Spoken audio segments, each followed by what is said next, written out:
Good evening, ladies and gents. Welcome to Crypto Chat UK. Firstly, excuse the lighting. I have left it very late.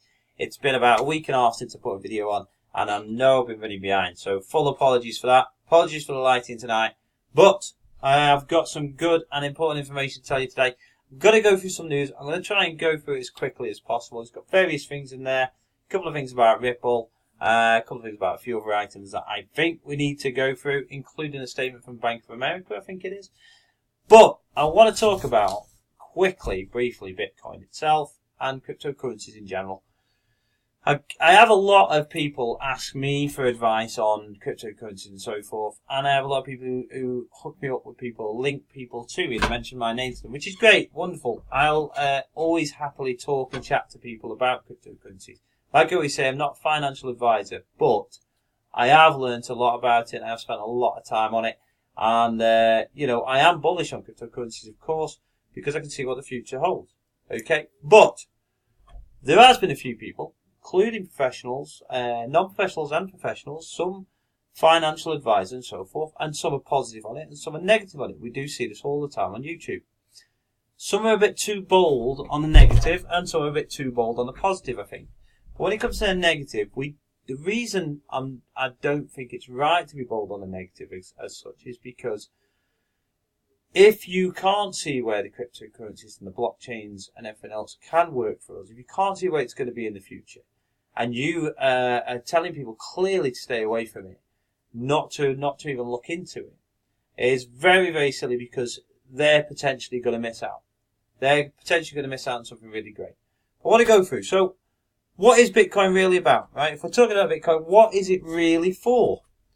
Is it for making money? Or is it an innovative payment network and new, better version of money? Is it a growing asset class? Of course it's a growing asset class. Is it gold number 2, like a lot of people are calling it? The store of value, so forth. Well, it is these things, and it's a lot more as well. Now, I've always said that Bitcoin, the blockchain, and cryptocurrencies, their value lies in the use cases.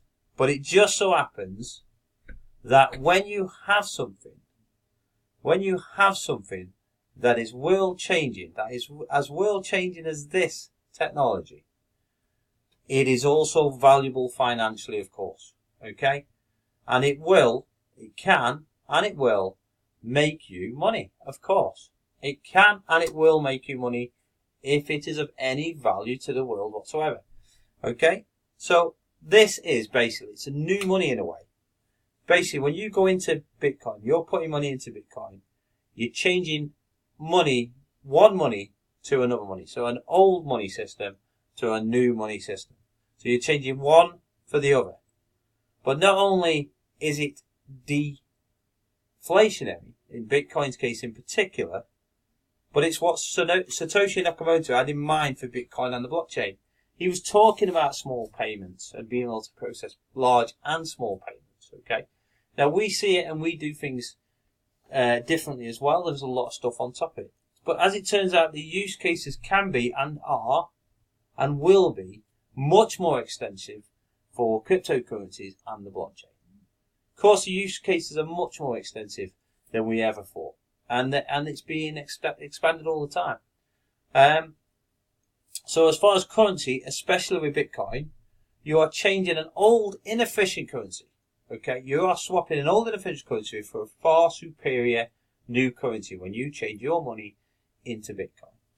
So what we need really is a place to spend it.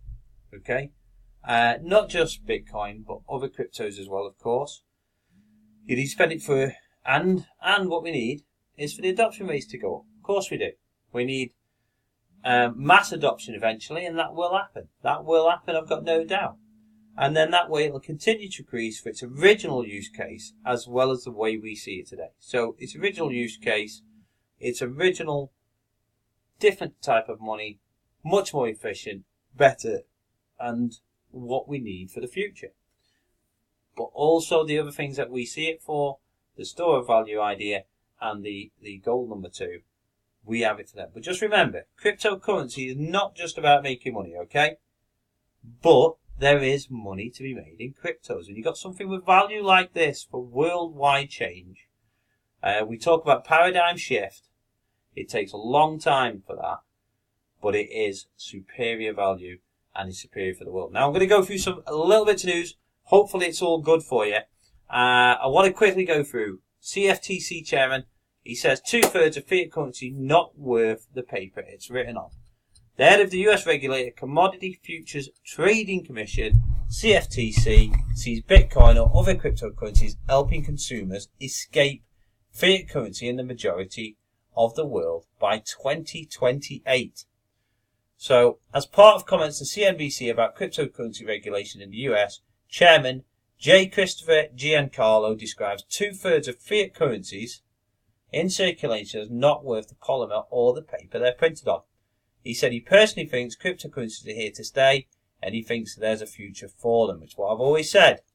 There's 140 countries in the world, every one of them has a currency, probably 2/3 of them aren't worth the polymer or the paper they're written on, and those currencies rely on hard currency.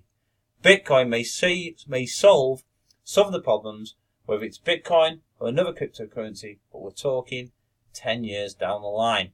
This is what we're talking about, us being early adopters, being early in the game. It is a great opportunity, and that's where we're at. We're very, very early in this technology. Still being developed, still being evolved. Fundamentals and functionality is being expanded and worked on all the time, and he's got the right idea here, I think. There is more to the story, so if you want to have a look at that, check it out on bitcoinist.com. I've got a few more on Bitcoinist. Ripple quickly. Ripple survey says 75% of payment professionals want to use digital currency. It says, according to results of the first mass survey undertaken by the company, which it unveiled at its Swell 2018 conference, focusing on the payment sector, the report painted a buoyant outlook for blockchain. Ripple says officials describing the findings as suggesting the tipping point for mass adoption. The world is used to getting things right now on demand. They aren't waiting for anything. When we look at blockchain and solutions it offers in cross-border payments, we have an opportunity to address their needs. Obviously, things are changing in the world. It talks about the fact that there's 700 participants spread across 22 currencies. 45% are already in production, piloting, or close to signing with a blockchain provider. So another 18% have a blockchain product in production or near production for the payments use cases, while a noticeable 75% claim they are extremely or very interested in using a digital asset as a settlement and or base currency. So looking very good there, very positive news. Obviously Ripple has been in the news a lot, always is, even more so recently. Asia's very up on it. This one from Japan. Ripple powered mobile app to provide on-demand payments in Japan. The Japan consortium is set to launch a revolutionary smartphone app called MoneyTap, which will allow customers to settle transactions instantaneously 24/7. The app is powered by Ripple's blockchain technology. Instant domestic transfers for 80% of Japan. So, I mean, this is quite a big story really for Japan. Asia is big up. Japan is really big on cryptocurrencies from what I can see. They've got a lot of stuff going in, and that is one app that is helping to get the functionality out there, ease of use, and make it better for people. There's another thing about the Olympics. So Tokyo 2020 Olympics got us 7,500 signatures for the currency, the official currency, to be XRP. So for the XRP to be the official currency of the 2020 Olympics. A petition to get the International Olympic Committee to make XRP the official cryptocurrency of the next Summer Olympics has crossed the 7,500 signatures milestone. I don't necessarily think the 7,500 signatures is a lot. I don't know. I don't go on that many petitions, to be honest. XRP will ease forex tensions at the games. So as tourists stream into the country, demand for the local currency skyrockets, causing long lines at currency exchanges, as seen at past events like Beijing 2008 and Rio de Janeiro 2016. Confusing exchange rates and language barriers further complicate the problem. We believe that the fast transaction times and security of Ripple Labs XRP cryptocurrency will be a great contribution towards solving this problem. So if they start educating people, get any of the apps that can be used for this, get the payment system set up, this probably will be phenomenal. It'll be a great little thing to watch out for and see how it works and how it goes. Okay, Bank of America. I'm not sure if this figure's right. Bank of America blockchain could be a $7 billion market. But basically it's a positive thing they're saying about it. They're saying Amazon will benefit from incremental cloud service demanded from blockchain implementation, while improved supply chain tracking should make Amazon's retail operation more efficient. They're talking about the figures though. If you look down here, Bank of America analyst isn't the only one predicting the state of the cryptocurrency market. Earlier in September, popular venture capitalist and prominent cryptocurrency supporter Tim Draper said that the market will reach $80 trillion within 15 years. Now, the way things are going and what's being developed, including XRP, I can certainly see that 80 trillion in 15 years could happen. But it's obviously going to be in the trillions anyway. Whether it's 80 trillion in 15 years, who exactly knows? But not saying his prediction's far off. We'll see how it goes. We'll see what occurs. But even if it was 50% of that, 30% of that, 10% of that, that's still a great deal. And that's where the market is heading, of course. We just need that functionality to be sorted out. We need the use cases sorting out. And we need the ease of use. We need it user-friendly for people. Of course we do. Quick one here and all. First fiat to cryptocurrency exchange set to launch in Singapore. So Southeast Asia will reportedly see its first fiat to cryptocurrency exchange launching in Singapore. The venue is intended to make digital currencies more accessible to both consumers and business. Fewer barriers to entry. The first fiat to cryptocurrency exchange will launch in Singapore, attempting to facilitate easier entry to the cryptocurrency market for both businesses and consumers. Eureka Pro, as the exchange is dubbed, has already launched an open public beta which reportedly has over 8,000 signed up in the first week. The exchange will allow people to purchase cryptocurrency with different Asian fiat currencies such as the Singapore dollar, Malaysian ringgit or ringgit, Indonesian rupiah and others alike. Our platform represents a unique proposition for the blockchain space in Southeast Asia by removing or reducing entry barriers to the crypto market that may otherwise prevent consumers from adopting blockchain technology. It's a well-considered landscape. It mentions Thailand as well, because Thailand, Singapore, a lot of them Asian areas now are really into the cryptocurrencies and they're working hard on adoption and utilization, really. So it's really good. Number one, EToro, brilliant. EToro cuts crypto costs to support mass adoption, so they're cutting the costs of investing in crypto, which should help to make it more accessible for retail investors. With immediate effect, they will cut these costs by more than half. It says, we're committed to supporting the mass adoption of crypto. We want to make it as simple and as accessible as possible for investors to buy, sell, or hold crypto. Cutting costs so clients keep more of their gains in one part of this. We're also committed to raising awareness among investors of the potential offered by crypto and the blockchain technology that underpins it. This includes sponsorship, advertising, speaking at events, and producing educational material. Now, educational material is very important. I'm always trying to teach people about cryptos. If they want to know, if they ask me questions, anybody, I will answer them and I will guide them the right way.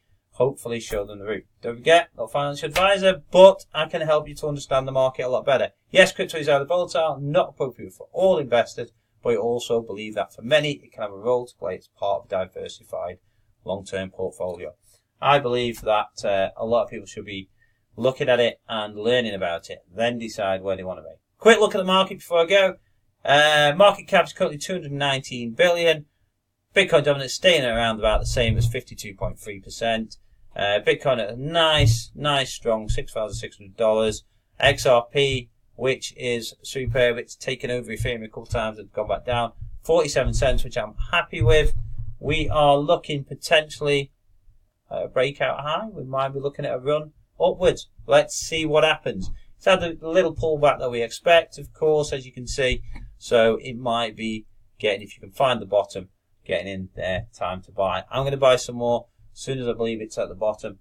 I'm going to go from there. Listen, guys, if you haven't already, please subscribe. If you like the video, hit the like button. If you don't, hit the dislike button. Leave any comments, negative or positive.